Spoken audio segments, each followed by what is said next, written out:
నాగార్జున సాగర్ ప్రాజెక్టుకు వరద తగ్గుముఖం పట్టినటువంటి బ్రేకింగ్ న్యూస్ చూస్తున్నాం. శ్రీశైలం జలాశయం నుంచి ఇన్ఫ్లో తగ్గడంతో మొత్తం గేట్లు మూసివేశారు. అయితే నిన్నటిదాకా 26 క్రస్ట్ గేట్ల ద్వారా నీటి విడుదల చేశారు. నేడు సెలవు దినం, అందులోనూ స్నేహితుల దినోత్సవం కావడంతో నాగార్జున సాగర్ అందాలు వీక్షించి మిత్రులతో ఎంజాయ్ చేసేందుకు పర్యాటకులు పెద్ద ఎత్తున తరలి వచ్చారు. గేట్లు క్లోజ్ కావడంతో నిరాశతో వెనుదిరిగారు.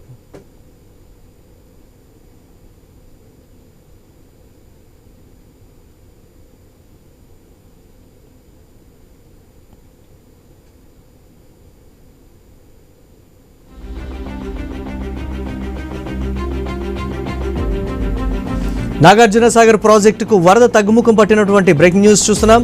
శ్రీశైలం జలాశయం నుంచి ఇన్ఫ్లో తగ్గడంతో మొత్తం గేట్లు మూసివేశారు. అయితే నిన్నటిదాకా 26 క్రస్ట్ గేట్ల ద్వారా నీటి విడుదల చేశారు.